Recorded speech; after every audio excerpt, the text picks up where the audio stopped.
Hello, welcome to this new lecture of Math-S400, Mathematics and Economic Modeling. Today we're going to start on a new part in this course, which is going to be on fixed point results and fixed point theorems. And we're going to see a very famous fixed point theorem, which is called Brouwer's fixed point theorem. However, in order to prove this theorem, we're going to have to make use of another result in mathematics, and that's called Sperner's lemma. So this is going to be the topic of this course. We're going to state and explain and then also prove this first result that we will then use in order to prove Brouwer's fixed point theorem. So Sperner's lemma is a result on something, a mathematical object that's called a simplex. And instead of giving you the full definition of what a simplex is, because it's a bit of a complex mathematical construction, I will try to give you the intuition of a simplex. So remember when we talked about convex sets, if you have a finite number of points, right, let's say this 5 points, you can take the convex combination of all these points, and what you get out of it is a convex set, of course, which is this is the convex hull of these finitely many points. Okay, and remember that I think I mentioned at that time that this thing that we got here, this set, is called a polytope. So now this is in 2 dimensions, right? It's on my sheet of paper, but you can also do this in higher dimensions. Okay, so for example, if I take in 3D, okay, for example, if I take all these points here, these are the points in 3D, I take the convex combination of all these points, and what I will get is this cube. Okay, so you have finitely many points, and then you take all the convex combinations of these points, and what you get is a convex set that's called a polytope. Now, a simplex is a special kind of polytope, and let me give you the examples, and then you see how they are constructed. So they come in various dimensions. Okay, so the 0-dimensional simplex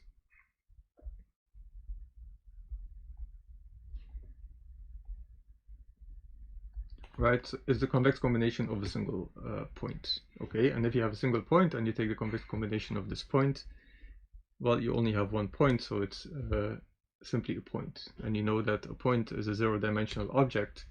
Okay, so this is the 0-dimensional simplex. Okay, so the 1-dimensional simplex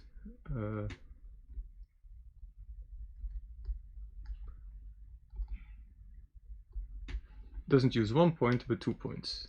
Okay, you have 2 points, and then you take the convex combination of these 2 points. Okay, so you get this line segment between these 2 points, and you see that the line segment is you can call it a 1-dimensional object. Okay, it has a single dimension, which is this line, so we call this a 1-dimensional simplex. Then of course you can take 3 points. Okay, then you have to upscale the dimension here, and you take the convex combination of these 3 points, and what you get of this is a triangle. Okay, and this is called the 2-dimensional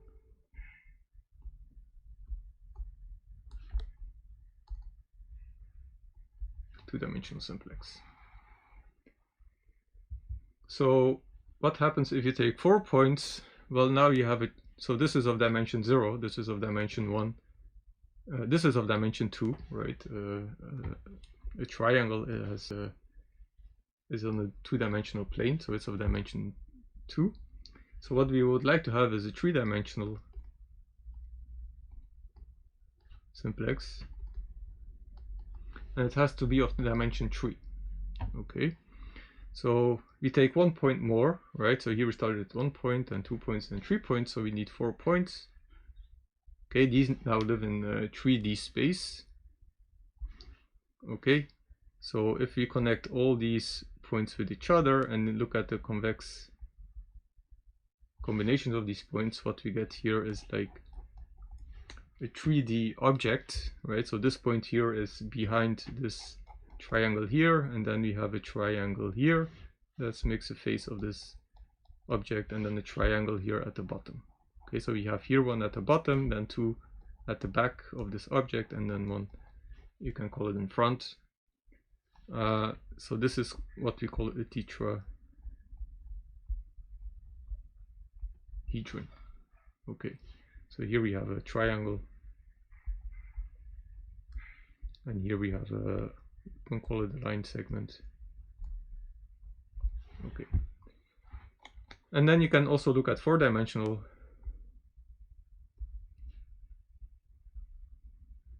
simplex. So this is in 4D, which is a bit problematic because I cannot give you a picture of it, right? It's quite difficult to think in 4 dimensions, but basically what you will have is not, you will have 5 points, and then you will take the convex hull of these points in 4D, right? So you have a 4-dimensional hull of 5 points. Okay. For this lecture, I will mainly focus on up until the 3-dimensional simplex, and then I will say, okay, you can generalize this to any dimension that you can think of. Okay, so let's go to the, let's start with the 1-dimensional simplex.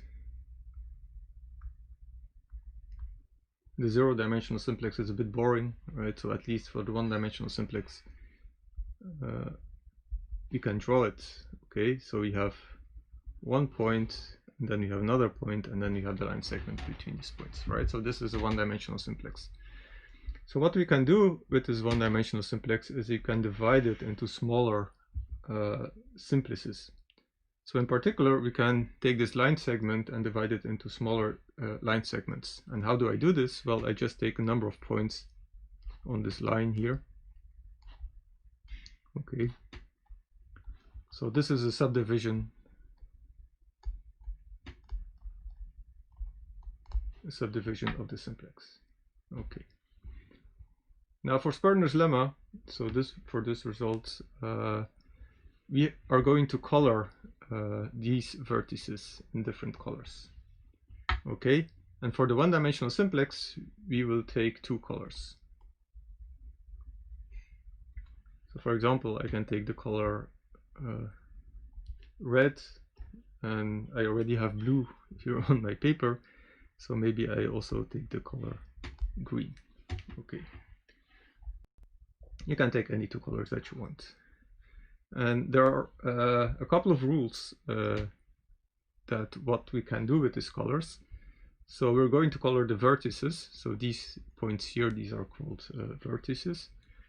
And the vertices at endpoints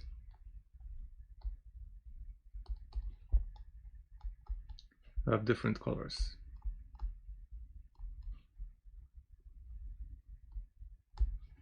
Okay, so if I look here at this 1-dimensional simplex, what are the vertices at the endpoints? Well, it's this one here and this one here.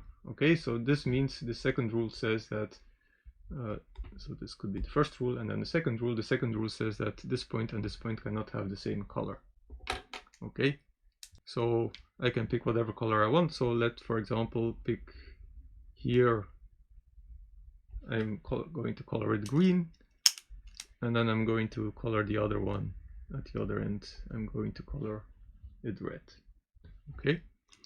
And then any other vertex in between can have either green or red.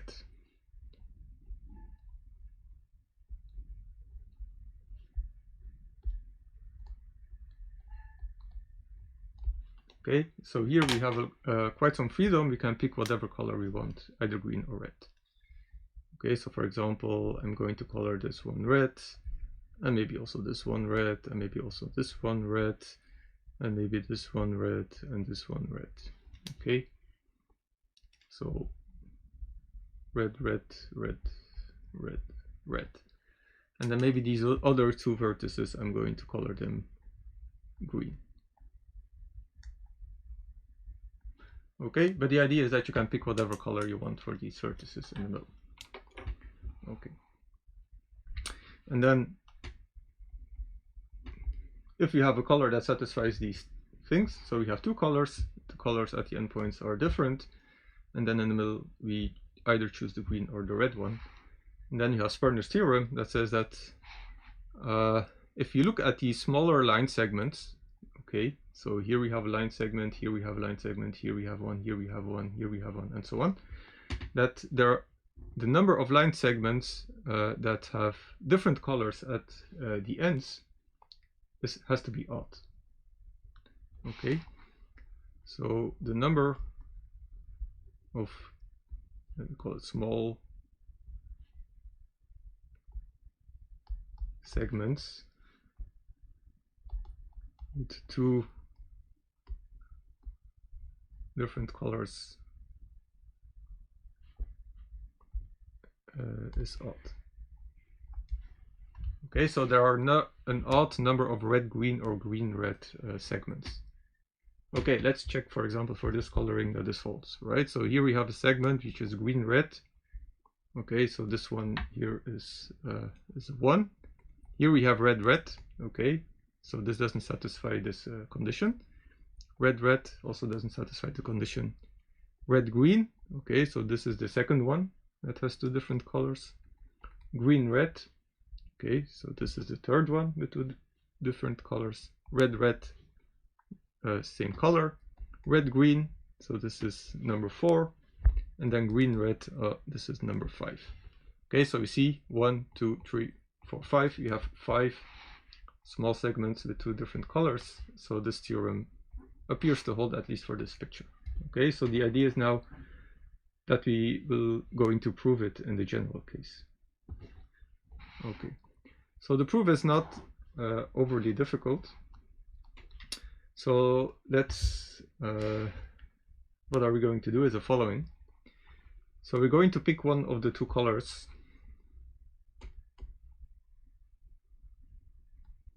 Okay, so I can either pick red or green, so let's pick green. Okay, so the idea is that you see this as a building, right? It's a one-dimensional building, all right? And these small segments are rooms in your building. Okay, so here we have a room, we have another room, we have another room, and so on. And the vertices are the walls of the room. Okay, so we have a one-dimensional room. So this is a wall, this is a wall, this is a wall, right? So you have either a red wall or a green wall. And you would like to move around in this building, so what are we going to do? We're going to put a door in the, so we have picked the color green in a green wall. Okay, so if you put doors in our building, we're going to put the door here. Okay, all these will not have doors. And now this one has a door, and then this one has a door. Okay, so we have put the door in the green building. And we would like to keep our building very tidy. Okay, so we're going to put a mat in front of our door. Okay, so we put a doormat in front of every door. However, it's raining outside the building, so we don't want to put our mat in the rain. So we're not going to put the mat outside the building. Okay, so we put the mat in front of every door, but not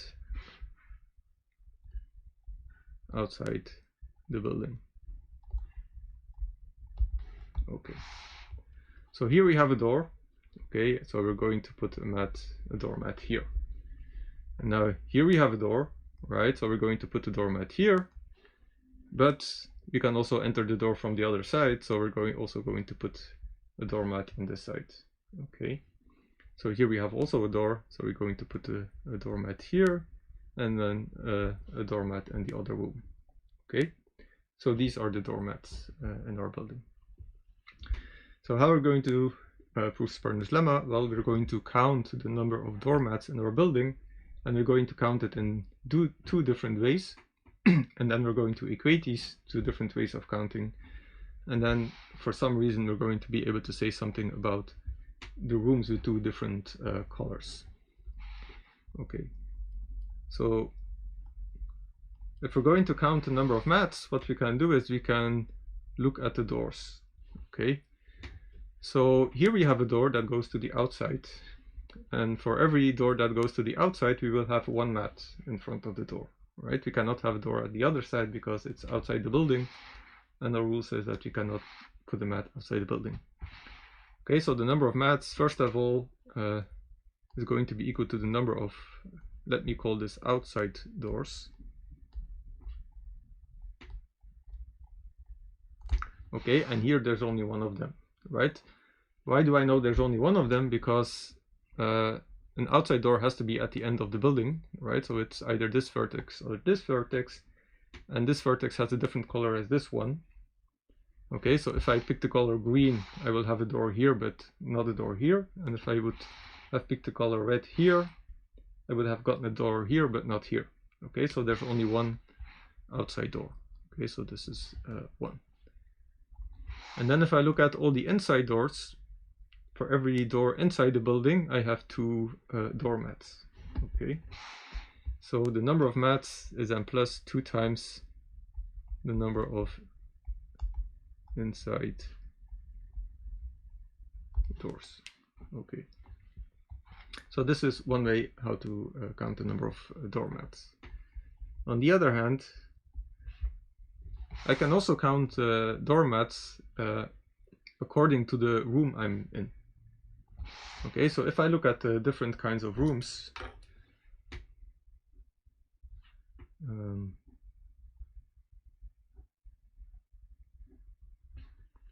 okay, I can have a room where both of my walls are red. I can have a room where one of is red, and I can have a room where neither is red. Okay, so here both are red. Here I have a red and a green. Here I have a green and a red, and here I have 2 greens. So first of all, if I'm putting a doormat before every green wall, so for here the number of doormats will be equal to 0, right? There's no door, so I don't have to place any doormat. If I have a room like this, then I have a door here. So this rule tells me that I will put 1 doormat inside of each of these rooms. Okay. Here I will have a door, so I will put a doormat in each one of these rooms. Okay, so also 1. And here I have 2 doors, green room, so I will have 2 doormats. Okay, so if I do this, I look at 0, I have 0 times the number of, let me call this red rooms. Okay, plus 1 times a red-green or a green-red room, right? Plus 1 times number of red-green or green-red. Okay, so these are rooms with 2 different colors. You see this? Okay, plus 2 times the number of green rooms. Okay, and here 0 times something, this is equal to 0. Okay, so let's now, we have counted the number of doormats according to, first of all, according to the doors, and then according to the rooms. Okay, so of course these two have to be equal to each other, right? Because they equal to the number of doormats. So let's put this equal to this. Well, then we have the number of outside doors, which was equal to 1, plus 2 times the number of inside doors. And this is equal to 0 plus 1 times red-green or green-red rooms, plus 2 times the number of green-green rooms. Okay, so remember Sperner's lemma said you something about the small segments with 2 different colors. Okay, so if you look at the number of small segments with 2 different colors, then it's exactly this number here, right? So this is what we're interested in. So let's put this on one side and let's put all the other stuff on the other side.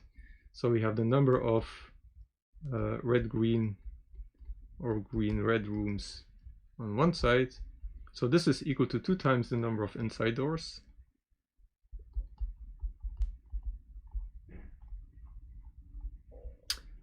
plus minus 2 times the number of green rooms, right? And then plus 1. So if you look at this expression here, we have 2 times a number minus 2 times a number plus 1. So because this is 2 times something, this is even, okay, by definition, because an even number is 2 times another number, plus 1, so this number has to be odd. So the number of red-green or green-red rooms is odd, and this is equal to the number of small line segments with 2 different colors. Okay, so this is Sperner's lemma. The number of small line segments with 2 different colors has to be an odd number. So it has to be an odd number, which means that it has to be at least equal to 1, right? It cannot be 0 because 0 is even. So in particular, this means that there must be at least one small line segment which has 2 different colors. And the intuition behind this result is quite easy, right? So here you start with the green.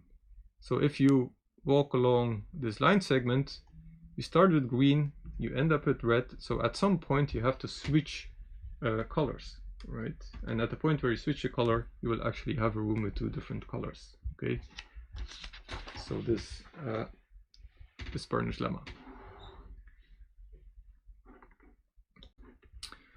So we have seen Sperner's lemma for the one-dimensional simplex, so let's now go to the two-dimensional simplex.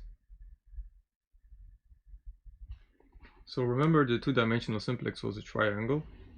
So let me draw it, make sure that it's big enough.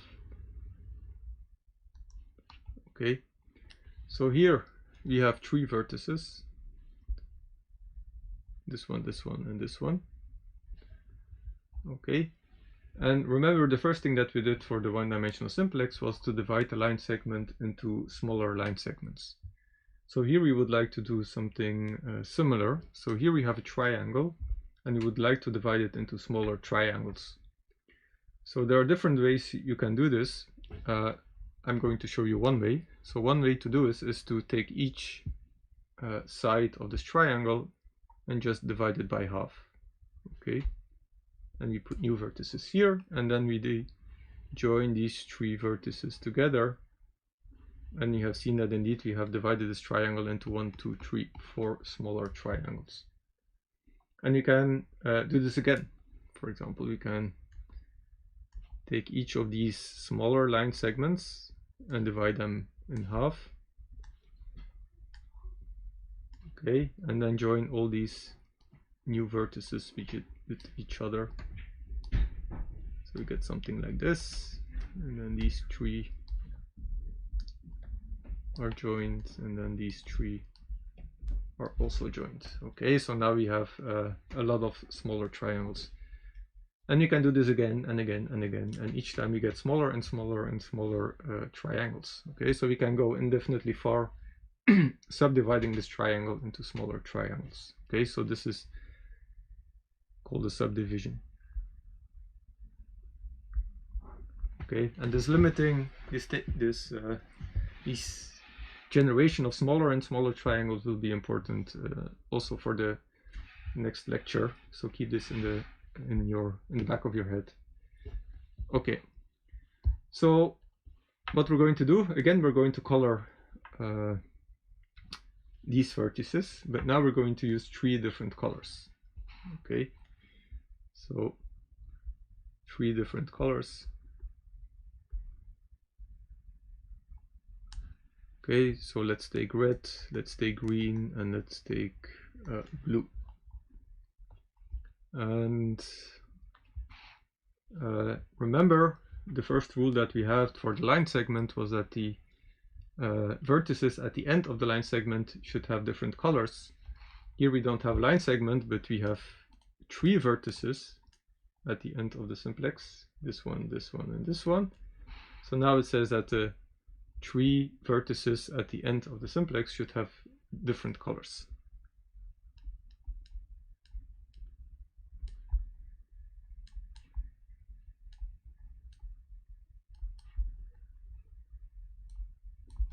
Okay, so I can choose whatever I want. Let's make this one, for example, here. Let's make this one green, and then we can make this one here red, and then we can make this last one here blue. Okay. So now, in addition to the line segment, I have an additional rule, and this says that the following. Let me take my black again. So let's look at the outer edge here of this triangle. So this color is green, this color is red. So the new rule says that any vertex on the line segment between this and this vertex should have either the color green or the color red. Okay, so every vertex, let me call this on the boundary. So the boundary is this, and this line segment here. So every vertex on the boundary should have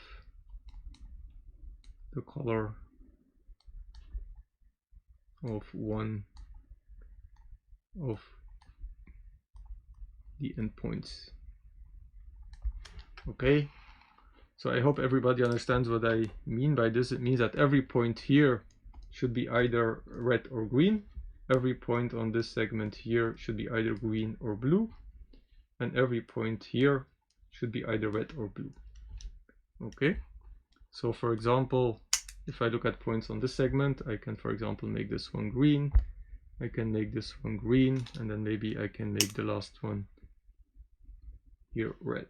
Okay, so this was red, this was green, and this was green. So here, for example, I can make this one red and this one red, and then, for example, this one here blue. Okay, and then at the bottom, everything here has to be green or blue. So maybe this one here is blue, and then the other two might be green.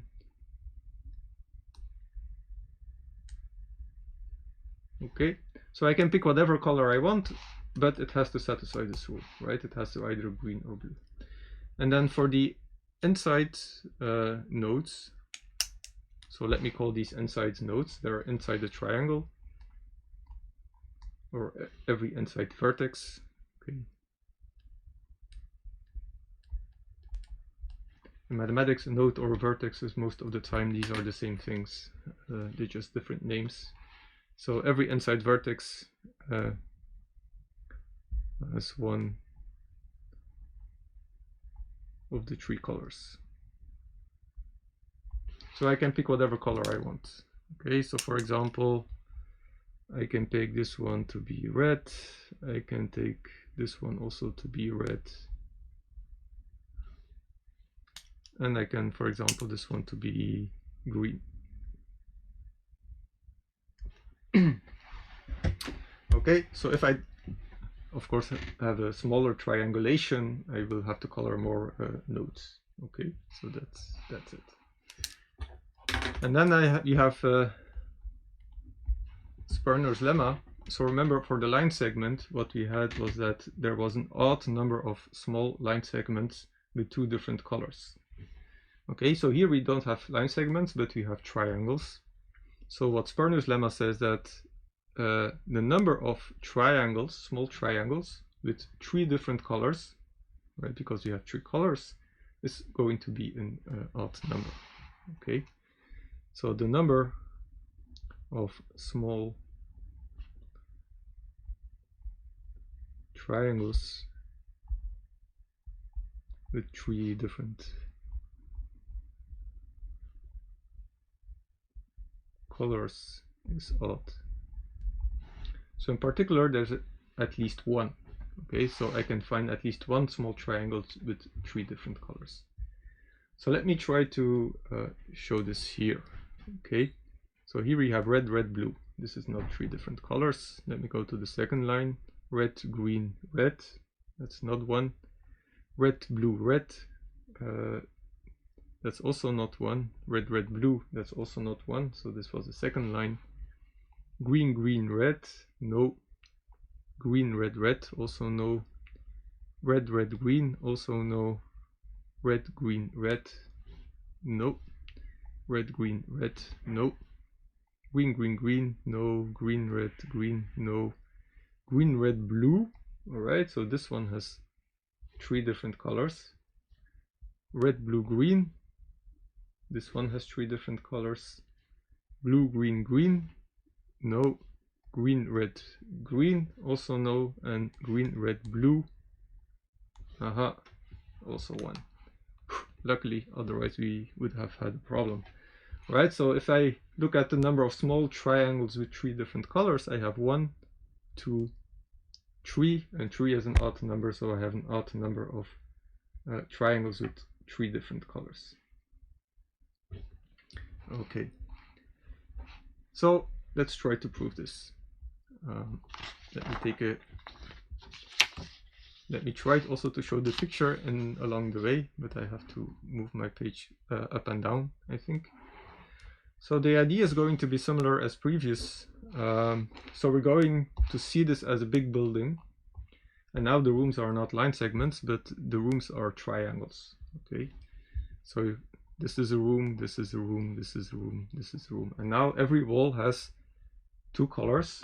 So for example, for this room here, there's a wall with green, red, there's a wall with red, red, and there's a wall with green, red again.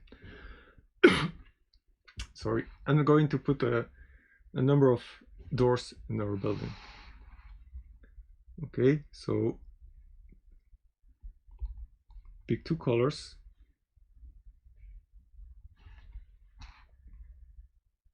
Sorry, colors. So for example, you can take, for example, green, red. Okay, there could be other ones. I don't know. And we're going to put a door in every green, red wall. Okay, so green, green, no. Green, green, no. So here we have a door, green, red. So let me quickly check. So we're going to have a door here, red, red, red, green. Also one here, red, red. Also one here, green, green. There's one here. There's one here. There's one here. There's one here. I think that's it. Okay, so at every red, green wall, we're going to place a door. I hope I got them all. And as before, we're going to put the doormat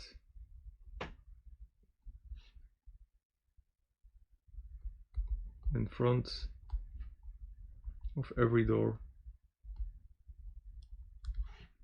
Okay, but not on the outside.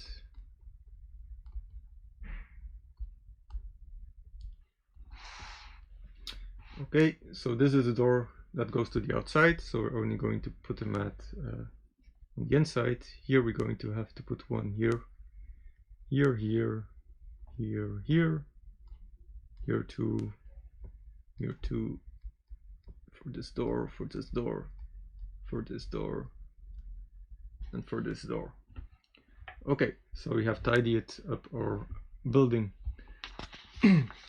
So we're going to count the number of doormats again in 2 different ways. So the first one is going to be according to the doors, as we did with the line segment, and the second one is going to be according to the color of the walls in a room, according to the rooms. Okay, so let's first look at the according to the doors. Okay, so again we have 2 kinds of doors, right? We have inside doors and doors that go to the outside of the building. So for every door inside the building, we have 2 doormats, right? Each one, because it's an inside door, it goes from a room to a room, so you will have 2 doormats. Okay, so it's 2 times the number of inside doors. And then you have to count 1 times the number of doors that go to the outside. So let's have a look at how many doors go to the outside of the building. So we will have a door in a green-red wall. Okay, so if you look at all the walls at the outside of the building, so we need that one side is green and the other side is red. Okay, but here every wall is red, blue, red, red, or blue, blue, right? Because there's no green here. So there cannot be a door on this side of the building.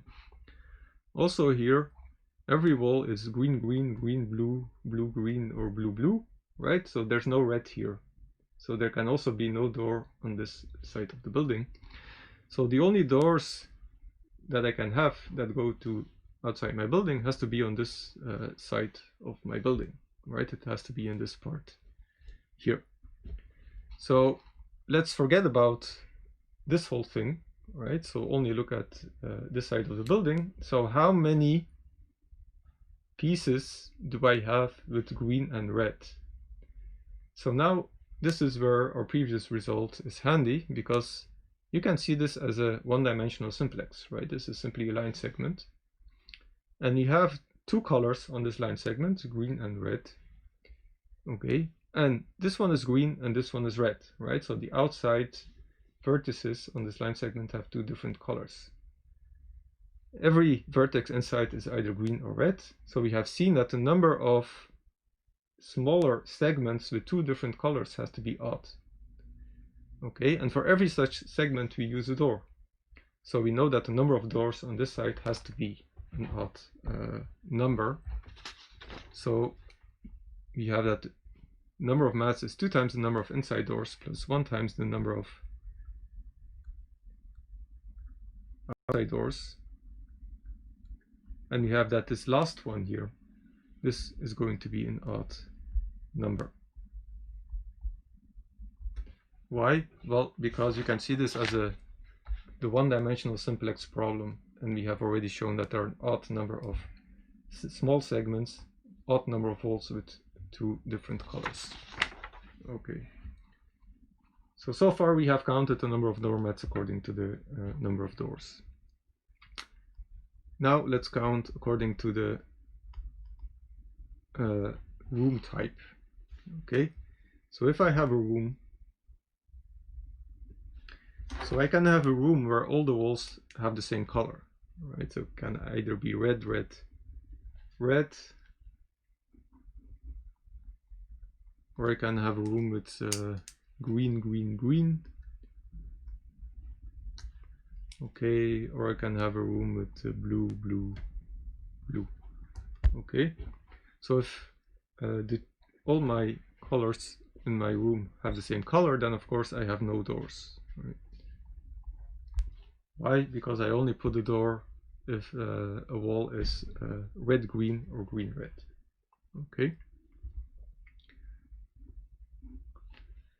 Now I can also have rooms with green, blue, that only have green and blue, or that only have blue and red.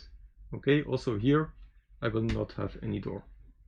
Okay, thus rooms with only blue, red, or only blue, green. Okay, so all of these will have 0 doors, so we don't actually have to look at them. Okay, so let's now look at the more interesting ones. These are the ones with red and green in the room. Okay, so what I can have a room with 2 reds and 1 green. Okay.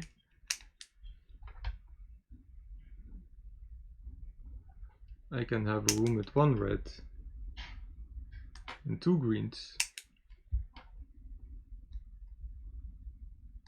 like this one here. And I can have a room, of course, with three different colors.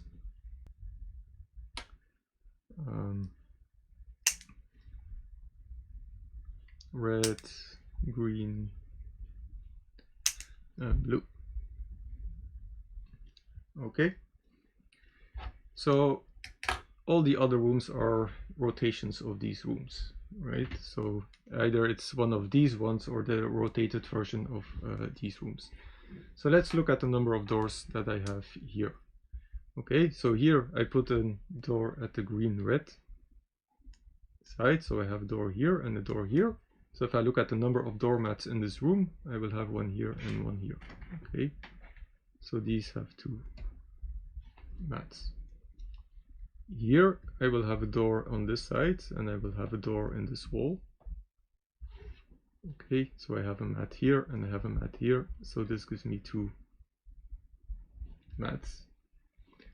And then here I only have one door. Okay, so there will be only one mat here. Okay, so the number of doormats in my building, I add all of these cases up, so there will be 0 for a large number of rooms. There will be no mat at all. Then if I have a, let me call this a red, green room, I will have 2. If I have a green, red room, I also have 2.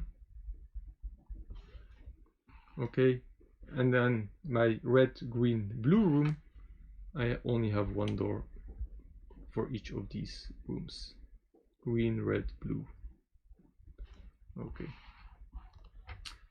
Okay, so this is our accounting identities. So what we can do, we can put these two equal to each other. So let's do this.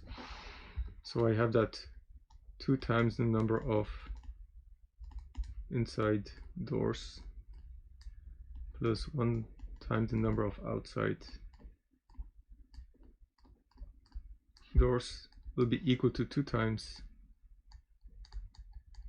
the number of red, green plus 2 times the number of green, red plus 1 time the number of green, red, blue. And recall that Sperner's lemma said something about triangles with 3 different colors, right? And the triangles with 3 different colors are exactly the rooms with the green, red, blue rooms, right? So we would like to put this on one side of the equation. So the number of green, red, blue is going to be 2 times the number of inside doors minus 2 times the number of red, green minus 2 times the number of green, red rooms plus 1 times the number of outside doors. Okay, so we have 2 times something minus 2 times something minus 2 times something. So if we add all these even numbers together, here we get something that's even. And we said here before, because of the previous case, that this was an odd number. Okay, so here we have an odd number. So if you have an even number plus an odd number, then this whole thing here is going to be odd. Okay, so the number of green, red, blue rooms has to be an odd number, or in other words, the number of triangles with 3 different colors is odd. So this is the proof of Sperner's lemma. So we can generalize this to more dimensions. So in 3 dimension you have a tetrahedron, right? So we have a 3-dimensional shape. Every side is a triangle. So this tetrahedron can be divided into smaller tetrahedra, okay, by just doing something similar as we did here. And then you can use 4 colors. So the idea is then that every outer vertex of this tetrahedron has a different color. every triangle on the side of this tetrahedron only uses the 3 colors on the sides. Okay, and every line segment of this tetrahedron, right? So every side here only uses the 2 colors of this line segment, right? So we have a coloring that satisfies all of these conditions, but then for every subcomponent of this tetrahedron. And then every vertex inside of this tetrahedron can have any of the 4 different colors.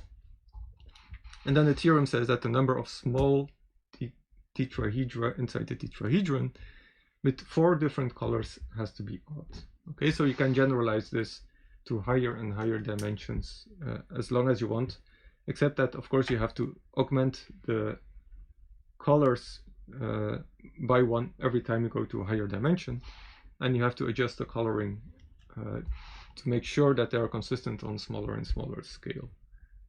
Okay, but we'll keep it at a point where we can draw the picture, which means that we have to stick to a triangle. But it's important to know that it also holds for larger dimensions. Basically, you use induction argument here to build to any dimension that you want. Okay, so I will stop here for this lecture. This was Sperner's lemma.